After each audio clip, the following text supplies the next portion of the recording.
السلام علیکم ناظرین، مولانا محمد رضا ساکِ مصطفائی ایک پاکستانی عالم دین، مبلغ، پرسوز خطیب اور ادارت المصطفیٰ کے بانی ہیں، جنہیں لوگ پوری دنیا سے ان کے شیریں انداز بیاں کی وجہ سے بے پناہ پسند کرتے ہیں۔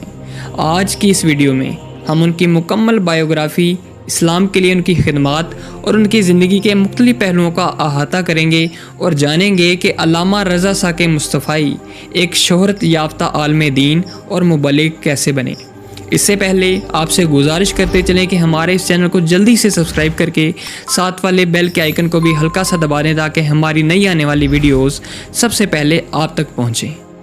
محمد رضا ساکِ مصطفائی 16 مارچ 1972 کو گجرانوالہ کے ایک نواحی گاؤں مصطفیٰ آباد شریف میں خواجہ دین محمد مصطفائی کے گھر پیدا ہوئے۔ آپ کے آباء و اجداد گورداسپور، جو کہ بھارتی پنجاب کا ایک شہر ہے، وہاں کے مقیم تھے، لیکن قیام پاکستان کے بعد ہجرت کر کے گجرانوالہ آ کر آباد ہو گئے۔ محمد رضا ساکِ مصطفائی نے ایک علمی و مذہبی گھرانے میں آنکھ کھولی۔ آپ نے اپنی ابتدائی تعلیم اپنے والد گرامی سے حاصل کی، جبکہ میٹرک کا امتحان ایک مقامی اسکول سے پاس کیا۔ اس کے بعد انہوں نے کئی جید اساتذہ سے درس نظامی کی تعلیم حاصل کی اور بعد ازاں ایم اے عربی و اسلامیات کا امتحان پاس کیا۔ اس کے بعد آپ قرآن و حدیث اور دیگر علوم اسلامی کی درس و تدریس سے منسلک ہو گئے اور یہ سلسلہ تاحال جاری و ساری ہے۔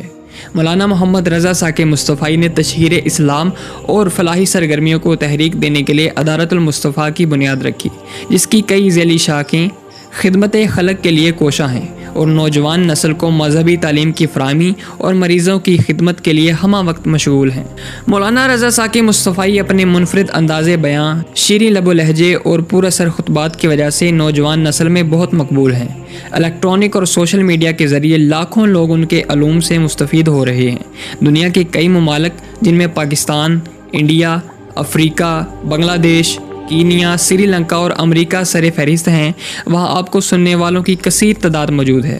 مختلف سرکاری اور نجی اداروں، مدرسوں اور یونیورسٹیز میں انہیں لیکچرز دینے کے لیے مدعو کیا جاتا ہے، اور وہ گجرانوالہ میں جامعۃ المصطفیٰ نامی ایک اسلامک یونیورسٹی کی بھی سرپرستی کر رہی ہے۔ آخر میں ہماری دعا ہے کہ اللہ رب العزت انہیں مزید کامرانیوں سے نوازے اور دین کی خدمت کا کام لیتا رہے اور ان کی صحت اور علم میں برکت دے، آمین۔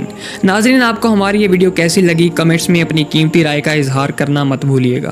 اگر آپ ہماری اس ویڈیو میں کوئی کمی بیشی یا غلطی دیکھیں تو کامنٹس میں ہماری تصحیح ضرور کیجیے گا۔ مزید اچھی ویڈیوز کے لیے ویڈیو کو لائک کر دیں، چینل کو سبسکرائب کر دیں۔ جزاک اللہ۔